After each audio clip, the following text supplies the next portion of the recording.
እግዚአብሔር እኮ ምሸት ይመጸኒ እግዚአብሔር እኮ ምሸት ይራየኒ ሰላምታ ይርስዓኹም ክቡራት ተኸታተልቲ ከመይ ቀኒኹም ከመይ ኣለኹም ሽምባር ንሎምኻ ሓንቲ መሃሪት ታሪክ ካብ ዘንበብኳ እንሰማዕኳን ሒዘልኩም መጽ ኣለኹ እንተፈቲኹማ ሼር ላይክ አይንረስዕ እግዚአብሔር እኮ ምሸት ይመጸኒ እግዚአብሔር እኮ ምሸት ይራየኒ ሓንቲ ጓል ናብ ሓደ ኣቦ ተረጋጋሚ እንዳኸረት ከምዚ ትብሎም ነበረት እግዚአብሔር እኮ ምሸት ይመጸኒ እግዚአብሔር እኮ ምሸት ይራየኒ እንዳበለት ኩሉ ግዜ ከምኡ እንዳበለት ትዛረቦም ነበረት እዞም ኣቦ ኸ ተገረሙ ከመይ ገይሩ እግዚአብሔር ምሸት ዝመጻ ከመይ ገይሩ እግዚአብሔር ምሸት ዝራያ እንዳበሉ ይግረሙ ነበሩ ማለት ሓደ መዓልቲ ግን ከም ዝኸብሉ ሓሰቡ እዛ ጓለይ እግዚአብሔር ኣምላኽ ይራየክ እግዚአብሔር ኣምላኽ ይመጸክ እንተ ኮይኑ ከምዚ ኢልክባ ሕተትለ ይበልዋ ኣብዚ ቁርብ እዋን ዝሰራሕኽዎ ሓጢአት ኣለኒ እንታይ ምዃኑሲ እስኪ ሕተት እየን እግዚአብሔር እሞ ንጽባሕ ሒዝክለይ ምጽ ይበልዋ እታ ጓል ከዓ ንገዛ ኣኸረት እሞኒ ንጽባሒቱን አንጊሃ ናብቶም ኣቦ ገጻ እናመጸት ከላ ኣማዕድዮም እናመጸት ከላ ራእይዋ እዞም ኣቦ ሽዕ ተገረሙ ምክንያቱ ክትመጽእ ኣይተጸበይዋ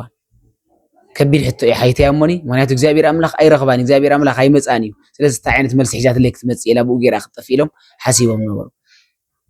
እዛ ጓል ግን ናኦም መጸት እቶም ሰብኣይ ከዓ ተገረሙ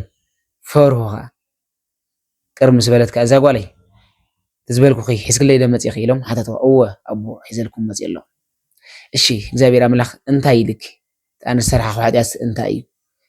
ኢሎም ከዓ ሓተትዋ እታ ጓል ከዓ ከምዚ ክትብል መለሰት ኣሎ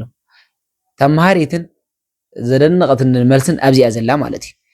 እግዚአብሔር ኣምላኽ ከምዚ ኢልኒ በለቶም እንታይ ኢልክ ረሲዐየ ብጣዕሚ ረሲዐየ እግዚአብሔር ኣምላኽ ኣብ ንስሓ ዘለዎ ማለት ራይ ሕጂ እንታይ ተነሲሕና እግዚአብሔር ኣምላኽ ማዕረ ክንደይ ከም ዝሓድገልና ንስሓ ገይሩ ሓጢአትና ከም ድምሰልና ዓብይ ትምህርቲ እያ ትምህርዛ ታሪክ ረሲዐየ እሶም እንታይ ኢሎማ ኪድ እሞኒ ኣብዚ ቁርብ እዋን ዝሰራሕኽዎ ሓጢአት ኣሎ ሃ እንታይ ምዃኑ ንእግዚአብሔር ኣምላኽ ሕተት እዮም ኢሎም እግዚአብሔር ኣምላኽ ግን እንታይ ኢሎም ረሲዐየ ሓደ እዞም ኣቦ እዚኣ ኣብዛ ጓል እዚኣ ተጠራጢሮም እዮም ነይሮም እግዚአብሔር ኣምላኽ ኣይረኽባን እግዚአብሔር ኣምላኽ ኣይፈልጣን እዩ ሲላ